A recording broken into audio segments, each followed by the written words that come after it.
Hi, everyone. Welcome to the Pre-Health Student Organization Spotlight Series, winter quarter. This is our first edition. We're going to have two more or three more this quarter. So please check out your Handshake account for upcoming events. Today, we're going to have three student organizations presenting.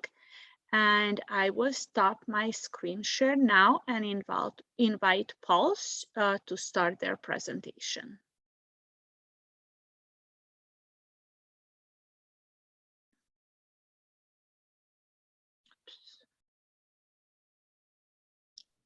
All right. Hi, everyone. My name is Manu, and I'm here with Mahika here today. We're both representatives from Pulse.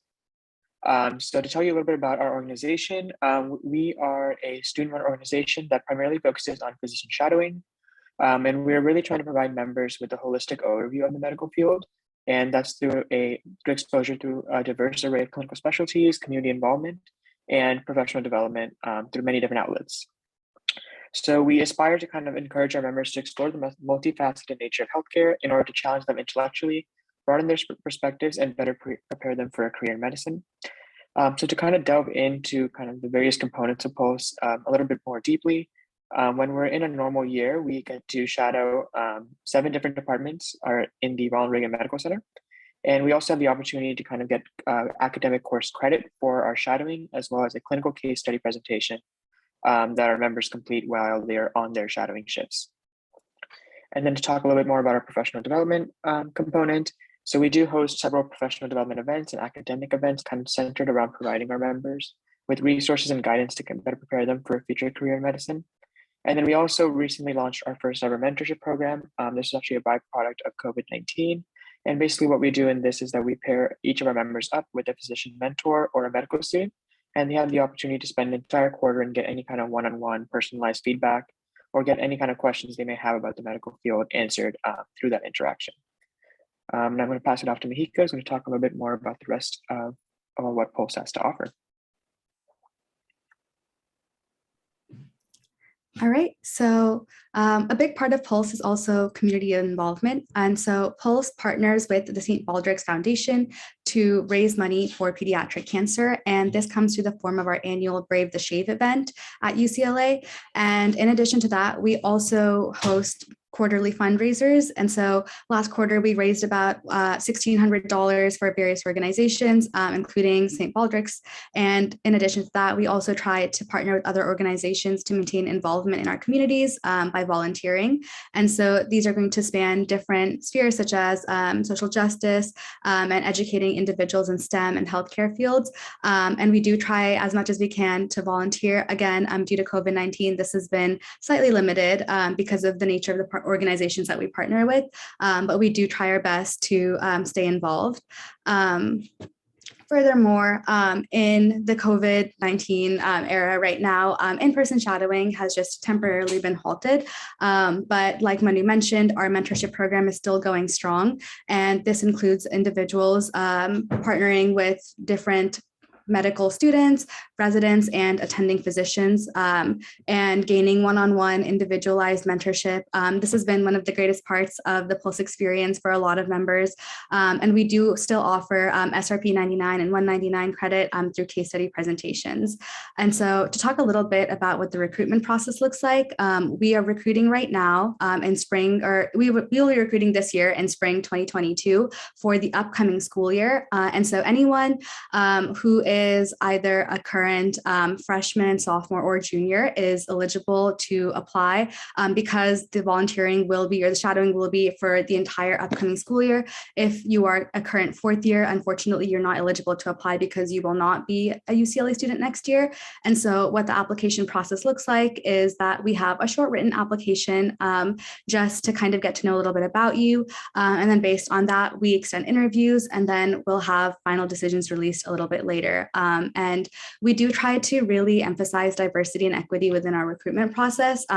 And we are limited by the hospital in terms of the number of individuals that they can accommodate within the different shadowing departments. And so that is the reason why we have this selection process. But otherwise, we do try to encourage individuals from all backgrounds to apply, regardless of whether or not you have a super strong interest in medicine right now. We really want you to utilize this opportunity to get to understand if this is something for you.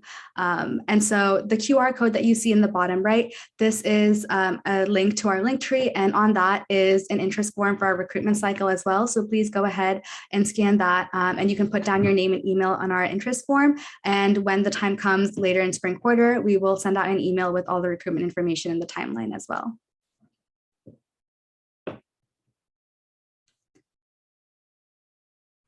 And so now, if there are any questions about anything that either Manu or I talked about, we can go ahead and answer those.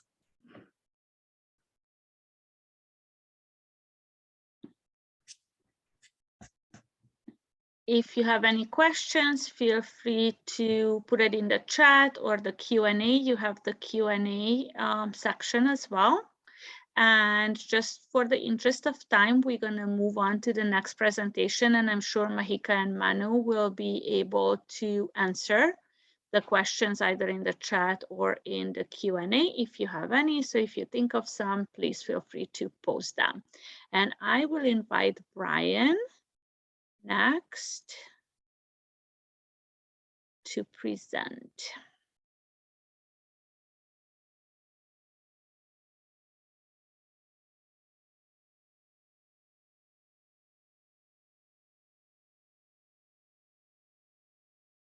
Okay, can you guys all see that?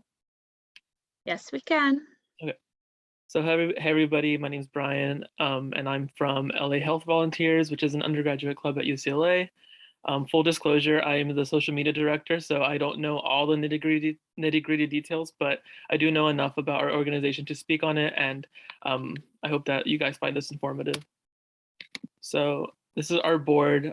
We have 3 board members currently. We were recruiting for a volunteer director, but we just closed applications for that.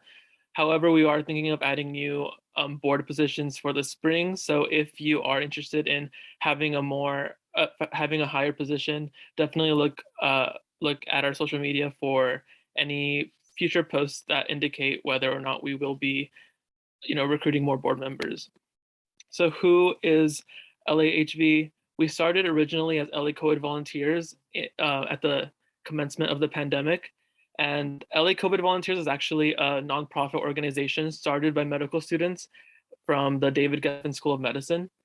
They created LA COVID Volunteers to alleviate the stress of healthcare workers and also to, collect and donate PPE. So as you can see by the diagram, we were able to help over 80 plus families of healthcare workers. We donated 59,000 face shields, a lot of face masks. We provided childcare, grocery shopping, pet sitting, tutoring, all that stuff. But as we realized that further into the pandemic, there wasn't as good of a need anymore. So we transitioned more to more generally into LA Health Volunteers, which we are now. And our purpose is essentially to tackle health inequalities in the greater LA area through volunteer service. Being a pre-med event, a lot of people think health inequalities are just healthcare, but there's also, nutrition, education, healthcare access, and housing instability that we as a club try to tackle. Some of our partners include Venice Family Clinic, School on Wheels, Love My Neighbor, Harvest Home, and some of the projects that we do include a pediatric literacy program with the Venice Family Clinic, where we create and distribute health education books for parents about how to care for their child's health, and a lot of other things like creating and distributing coloring books, crayons, bookmarks for the children, all for free. School on Wheels, you have a nutrition project where we, again, the coloring books, it's essentially the same thing, but with 2 different organizations. We are planning on having cooking classes where we teach families how to make healthy recipes. And we have more projects to come, again, because we are just starting out this quarter, next quarter we'll definitely have more solidified projects. The requirements for members include 6 hours of volunteer service with a minimum of 3 shifts of at least 2 hours each, and you must attend all the general meetings, which are mostly every other week. And so our applications actually just closed for the winter recruitment cycle, but we are opening them again for the spring recruitment cycle. So if you want to be informed on when they open, follow us on Instagram at LA Health Volunteers or visit our website, lahealthvolunteers.org, which is currently under construction, but you will be able to find like the basic information about our organization and our club at UCLA. So that's all I have prepared. If you guys have any questions, feel free to drop them in the chat or ask them now. How big is your club currently?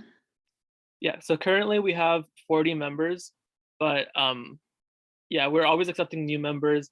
And also for the organization, the bigger organization, the nonprofit, they're always accepting volunteers for, you know, random events that happen periodically. So you can find more information on those events on our website as well.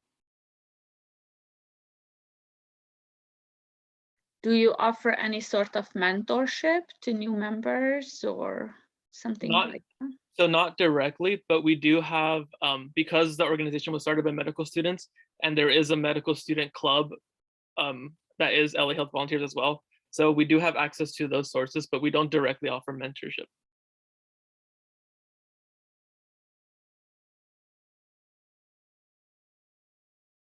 Any other questions?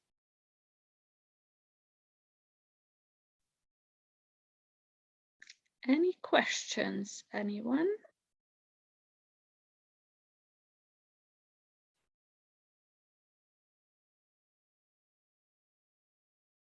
All right, thank you so much, Brian. So I'm gonna give the floor to Ashley. And if anybody thinks of any questions for Manu, Mahika, or Brian, feel free to keep typing them into either the chat or the Q&A.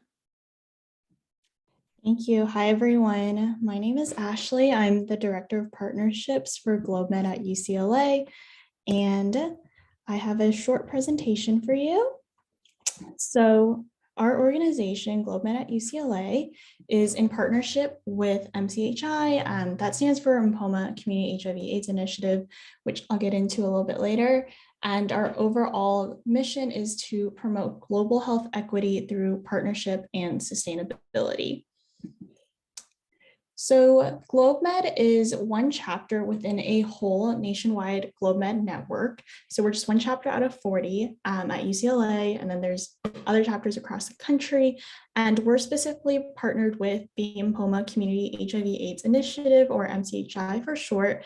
And it's a grassroots organization located in Namasub County, Uganda. And we've been partners with them since 2013. And together we are working towards combating global health disparities with a great focus on sustainability and partnership. What that looks like is we've developed several projects with MCHI.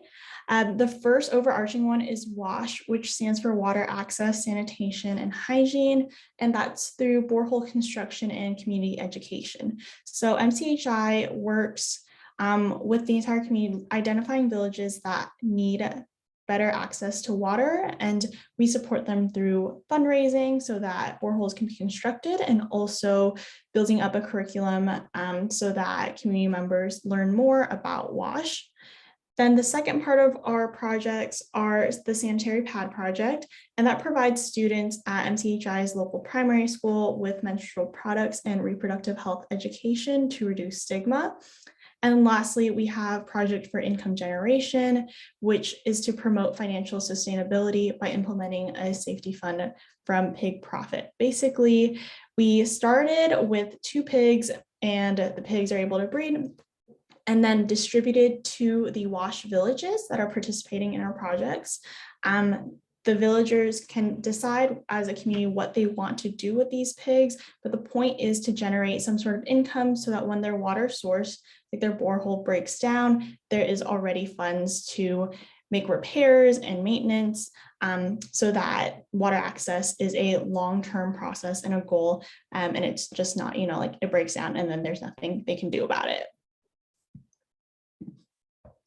Within GlobeMed, we have a lot of committees, which I think is really great because whatever you're interested in or whatever your specialty is, there is going to be a place for you. I'm specifically a part of partnerships this year, which means I oversee our communication with MCHI's program manager, and then working with my committee members to bring back more knowledge about our partnership, about WASH to the whole chapter. And we also have a great campaigns and finance committee. Both of them work a lot on fundraising. We have an internal GHU committee that focuses on discussing at chapter meetings, global health topics, or just any other broad topics of interest that the community finds. And then we have a presentation and discussion. External GHU works with the LA community. So we recognize that global health is not just internationally, but it's also local. And then we have communications, which works a lot on our outward facing media, and then community building, which is to foster strong relationships and really build up that sense of community and family within GlobeMed. One of the other most special things about GlobeMed is we have this grassroots on-site work internship, or GROW. I was actually a part of GROW last summer and we did it virtually because of COVID. But normally, if everything is safe, then 3 to 4 interns will go on site and work with MCHI staff. So they stay there the entire summer and they're evaluating and strengthening our projects and brainstorming new ones, possibly. They're able to visit the WASH villages to conduct surveys and outreach meetings, and then bring back all this knowledge, their observations and experiences to chapter in the following year.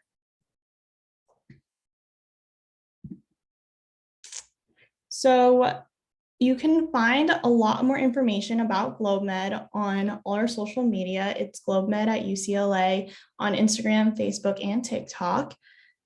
And you can also learn more about us on our website. We have more information about MCHI, the whole team and all the staff members, our past projects and blogs by members of our organization.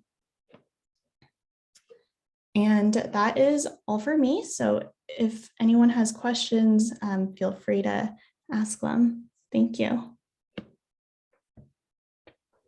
Thank you so much, Kimberly. So you heard all 3 presentations.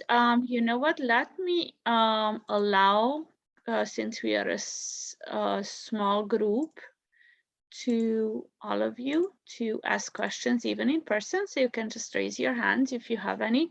I actually have one for Ashley. Do the members ever travel to Uganda?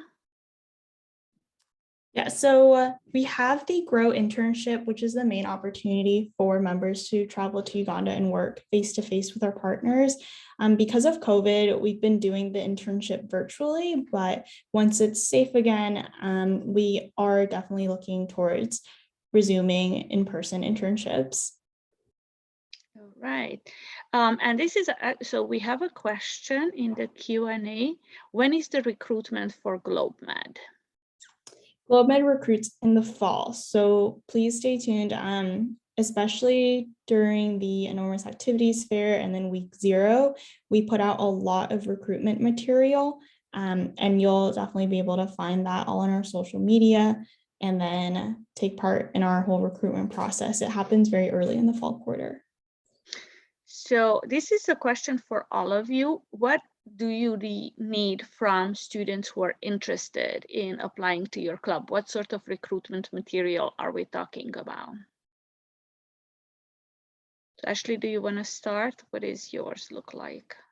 Sure, yeah. We have a standard application, basic like personal information, and then a couple of questions about why someone is interested in GlobeMed, what kind of work they're interested in, what they're passionate about. And then from there, if you are invited, then you will be doing an interview with us. And then after that, you'll hear about results. Thank you. Manu, Mahika, what do you require? Yeah, I can go ahead and answer that. Ours is also pretty similar to GlobeMed, so it is a standard application, but our application is very short, a couple questions, and it's just meant to gauge why you're interested in this, what you would gain from this opportunity. We're not looking for anything like any experience in particular. We just want to see that you are genuinely really passionate, interested, and that you would be able to do something with this opportunity if given. So that's just kind of what we're emphasizing. We also don't ask for GPA or any test scores or it require you to have any pre-med experience before this, just an interest and a curiosity in learning. So that's kind of what our written application focuses on. And then similarly, we also do have then an interview process, again, just to kind of meet you in person and gauge whether it's a good fit. And then we inform you of final decisions. Brian? Yeah, so for LAHV, originally for the fall quarter, we had just open membership, so anyone could just join, come to our meetings. But as we started getting more members, we realized that it made more sense for us to have an application. So we do have a short written application that members fill out. It's a few questions, and then more often than not, you will get accepted. But we do require the application just to, make sure that people are committed to the club. Thank you for that information. Hopefully that was helpful. One more question for me. So you said that GlobeMed is only accepting applications in the fall. Pulse and LA's seems like every quarter is open. What would you say? How much of a percentage of your applicants get accepted? Anyone?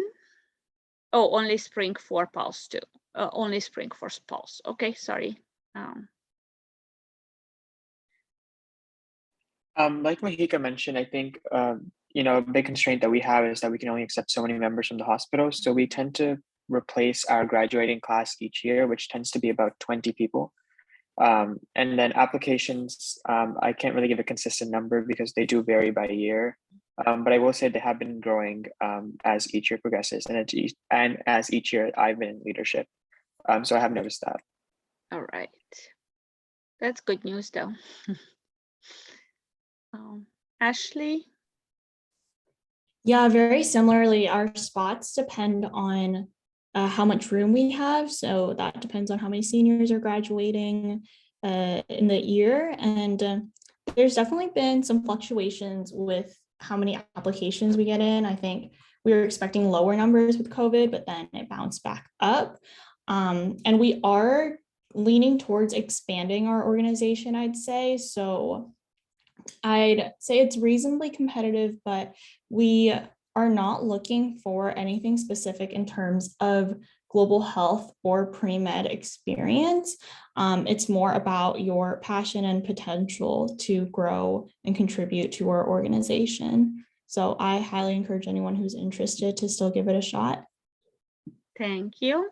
Brian? Yeah, so similar to GlobeMed, we're looking to expand our organization and our club. So we are accepting most people who apply, given the fact that you can attend meetings. There's like a small question on the application that asks for availability. So we do ask that you're available for our club meetings, which are every 2 weeks usually.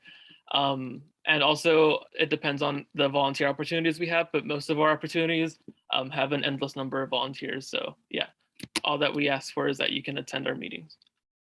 That's great. So thank you for all three presentations. If there are no questions, I'm gonna stop recording.